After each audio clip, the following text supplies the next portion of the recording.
somewhat erroneous belief that children are problem solvers. Right? The truth is, whatever's good about the marriage will be better. Whatever's bad about the marriage will be worse. You can go into these experiences eyes wide open, knowing what the expenses are and planning for it. You can plan the when and the where of it. You can plan the how of it.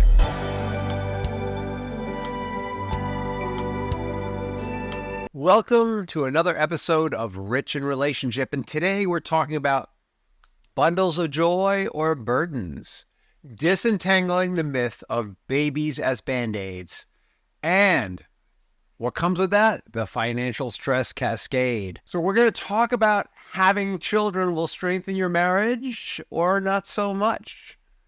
And inevitably, having more children leads to what? More financial stress, which is the number one fight most couples have. We're going to talk about this somewhat erroneous belief that children are problem solvers. Right? The truth is, whatever's good about the marriage will be better. Whatever's bad about the marriage will be worse when you have children. They're going to magnify what's happening in that marriage. They won't necessarily fix it.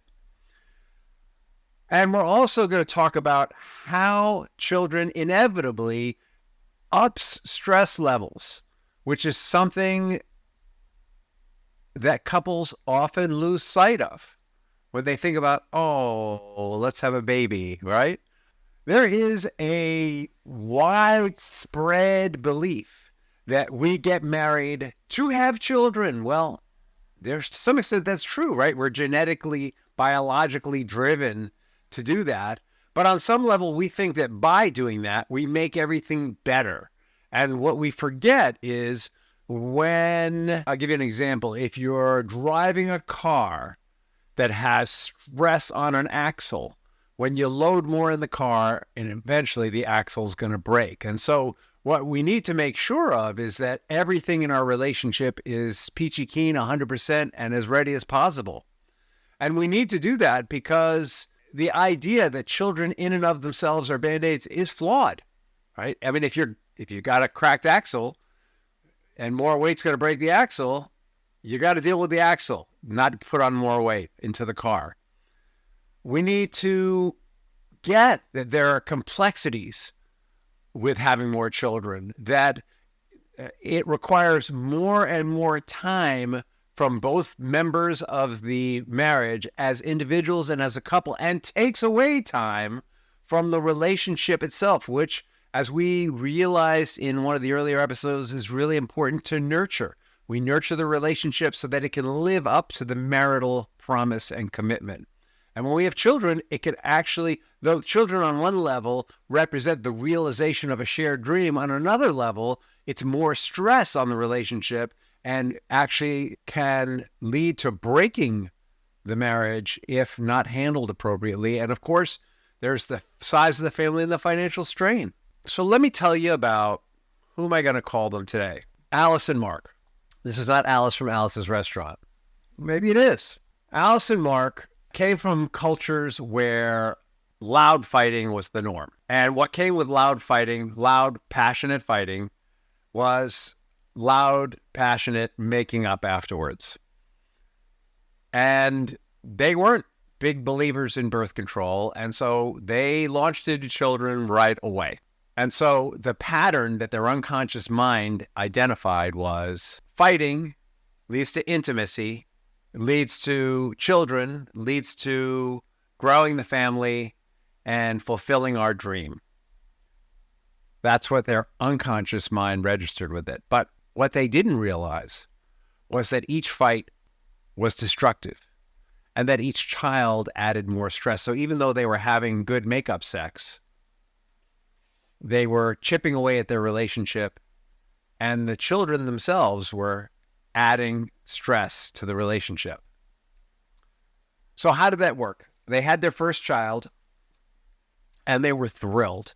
And they were rewarded by their parents. Oh my God, you had a child. This is so wonderful. They were so thrilled to be grandparents. It was a lot of awesomeness. And Mark and Alice both had to work harder as a result because they needed more money to support the family. And Mark and Alice needed to dedicate a lot of time to that baby. and their expenses went up, and they started fighting more. And their unconscious mind said, we know how to fix this. Let's have another baby. And so they had another baby. But this time they weren't as excited about it because they understood that having a baby meant pain. They understood that having a baby meant commitment. They understood that having a baby meant expense. Understood that having a baby meant less time together. And Alice and Mark really did and do care for each other. They had a second baby. Now they were really under pressure. Their parents were even happier. But now Mark and Alice are fighting even more. And the makeup sex isn't happening anymore because Alice doesn't want to have any more babies. And also, she's so busy taking care of the kids that they have, there's not a lot of room for makeup sex, right? There's always a kid in their bed. Not a lot of room for intimacy there. Mark feels like he's being replaced by the kids. Mark gets angry. They fight more. Mark can't afford to do some of the things he used to like to do, like go out to sporting events with his buds.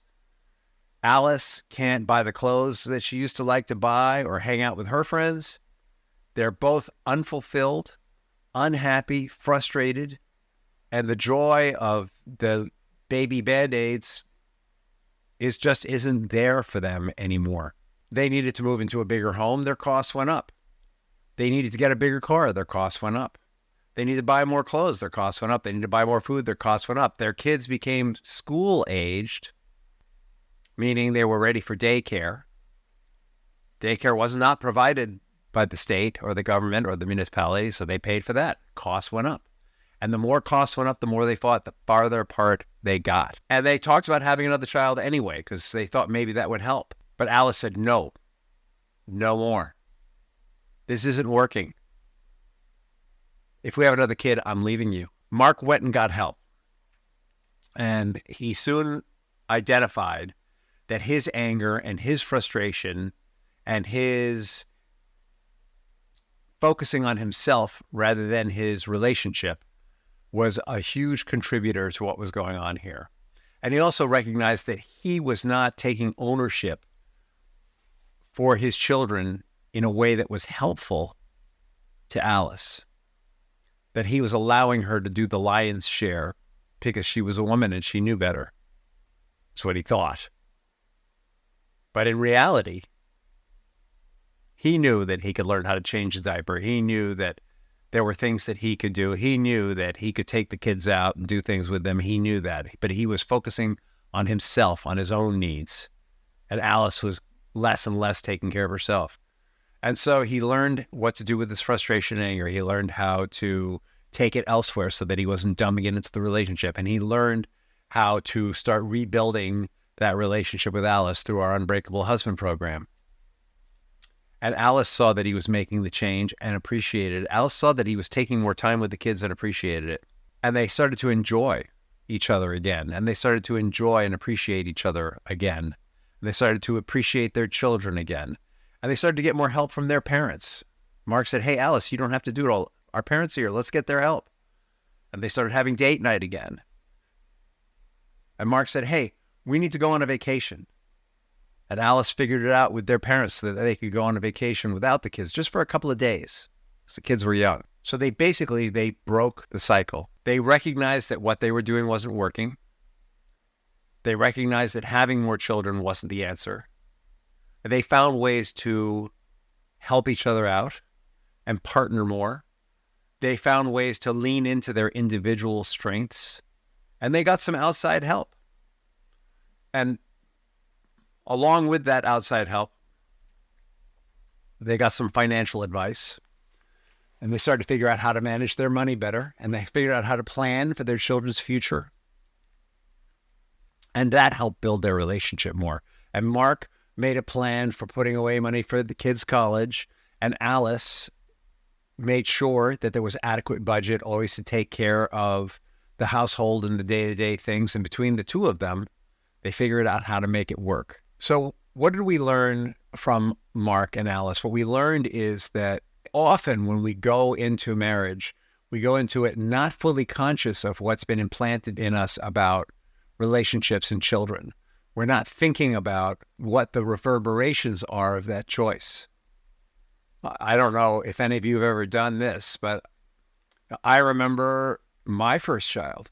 I just thought I was supposed to have a kid. I never even thought about what the costs would be or how much harder I'd have to work or what I would do about that money and what the impact would be on my marriage if I worked that much harder. And that marriage didn't last. Like a lot like Mark and Alice. And like Mark and Alice, we had a Band-Aid child.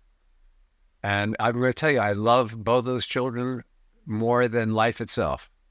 And I would do anything for them. And because my then wife and I walked into that experience unconscious, we didn't handle it well. And the marriage itself, got a visitor, the marriage itself suffered as a result and ended, which wasn't good for our kids. And you don't have to go through that. You can go into these experiences eyes wide open, knowing what the expenses are and planning for it. You can plan the when and the where of it. You can plan the how of it. And the planning and the talking about it and preparing for it will actually make the relationship stronger. Right? That is the goal. Is we want to live the promise and dream of the relationship and strengthen the relationship as we plan for making the dream live. That's how children build relationships up, is when we walk into it with our eyes open and planning and aware, we can come into it with strength, with authority, with a shared vision, with each of us leading in the areas of our own strengths. So if you know a man who's in that situation, or you are such a man and you want to break that cycle, check out the complimentary free live challenges we have going over the next couple of months. We're going to give you the tools that you need to increase your awareness and take responsibility for yourself and propel your marriage to a new level of success. Check it out at richinrelationship.com or find us on Instagram, LinkedIn, Facebook, TikTok. If you are having this experience and you want some help, share your thoughts. Or if you've had this experience and you found a way through that I haven't mentioned, lay it on there. Help our audience with it. DM me, comment below. If you found this episode valuable, please leave us a review or subscribe. Encourage other people that you know who might be having this kind of challenge to listen in. And stay tuned, because this series on marital challenges and how to address them is going to continue every week right here at Rich in Relationship.